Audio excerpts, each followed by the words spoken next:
fucking ran like an idiot, and then thought I was gonna be late and they won't let me in. Turns out it's supposed to be June, 25th June, not 25th May. Shit. Hello everyone. This is a vlog about my visit to the esplanade. I was there to attend a performance for which I booked in advance and had a ticket, but I got the date wrong. Fortunately, I was there in time for Pesta Raya, which is the theme of the festival, held in the esplanade, consisting of performances to celebrate the end of Ramadan. I walked in on a group called Kelana Purba, rehearsing for a performance that was to be held an hour later.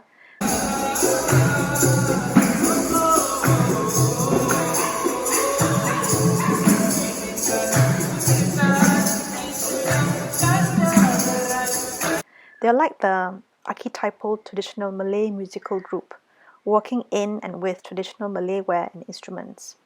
They showcased the essence of the Malay culture, including its principal values, embedded in an allegorical storytelling musical performance. Kelana.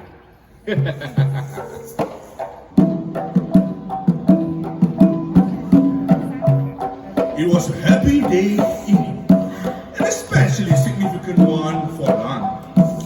Today is the day he's been waiting for so long.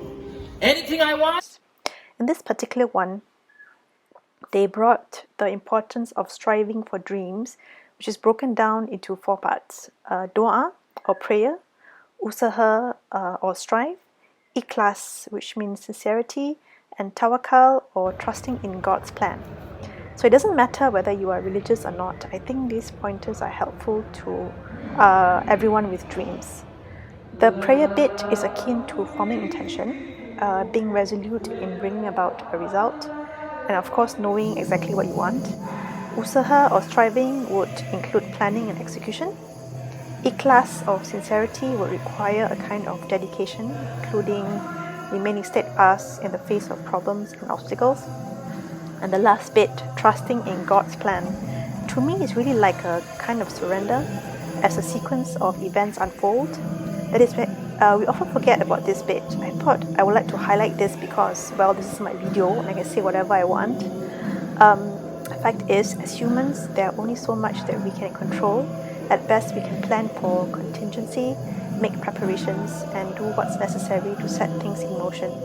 But at some point, we must learn to let go, or we'll just go mad trying to control everything, because it's impossible, just like it's impossible for us to fly or breathe underwater. So when taken to the extreme, things could be even worse, in our desperation, including losing our humanity, self-control, ignoring our values and principles, and so on. So this is why I think it's important that we think about surrendering or relinquishing control.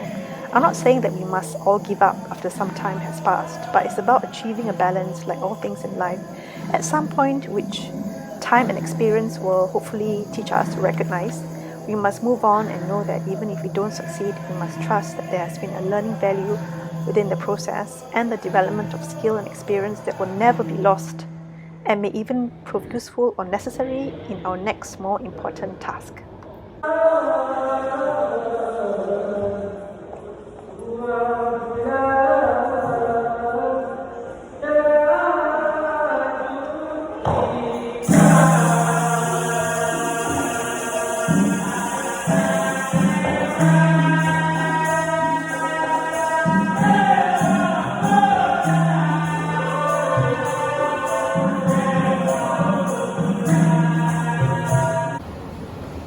Next, I went to check out this exhibition at the community wall entitled Loop Pool, which incorporates the sound of the nearby escalator. The point was to explore the concept of transition, repetition, temporal flows. There is a couple of reservoirs being slowly filled with water and altered with a slow releasing dye from the blue pea flower. If one thinks of time as a temporal flow, that is, if you see time is flowing, this type of activity would seem contradictory because of the inherent endless looping quality to it. One might instead consider the universe as a giant block in which the past, present, and future exist concurrently and are all equally real. in which case time is an illusion, especially within this sort of perpetual state of transition, in which it matters not when something will happen, but that it will happen nonetheless in a certain predetermined way that cannot be altered. Despite this, I think we would imagine the tanks to be filled eventually with more intense color, and in this we can see both the flow of time and the unchangeable quality of the predetermined future, past or present. Anyway, I was reminded of how the artist made clever use of a byproduct and turned it into something purposeful. I think this is the way forward to managing our scarce resources, but that's for another time. Finally, I came to this section that was placed along the path to the MRT station, which I thought was apt as it changes the experience of travelling, given the theme of this exhibition is friction of distance. This is defined as cost of movement in terms of physical effort, energy, or time. The point is the journey itself matters. How much more fun is this than an empty and dull tunnel? We often say that time passes by so quickly when we're having fun, right? I think it's true. When I'm fully immersed in thought or activity, I notice neither the passing of time nor the journey. It's when there is nothing that we feel the seconds go by. Many of us will accept time as an aspect of distance, I think. Yep. Okay, so when I saw these random things attached to the wall, I was like, what the heck is this? And it didn't occur to me until I got home and had time to think that it is to depict the literal dispersal of fragments of information and the storing of it in digital cloud. Cool, right?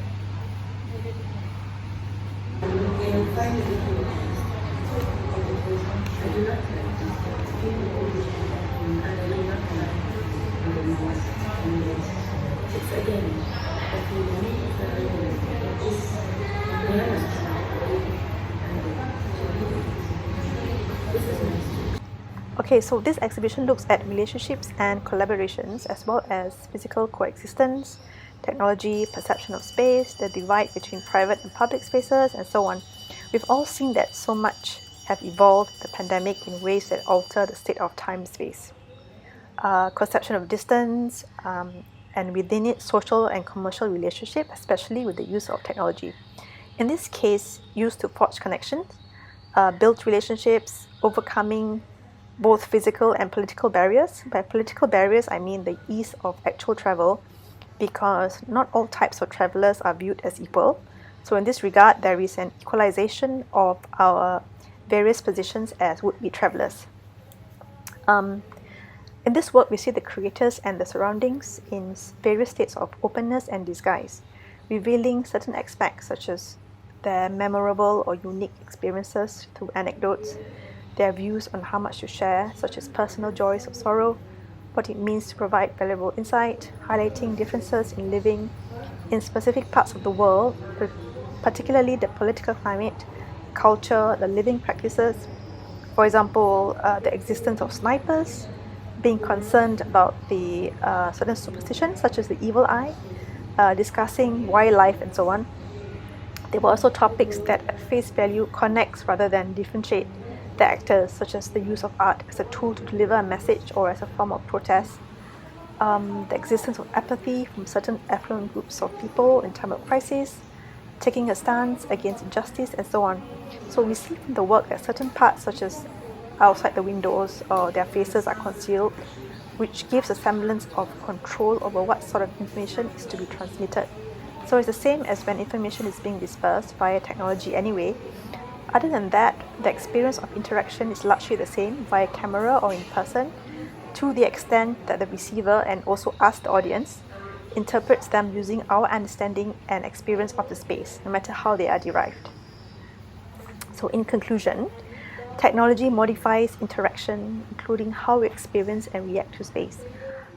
How close or remote we perceive something to be, beyond simply physical and measurable distance between 2 points.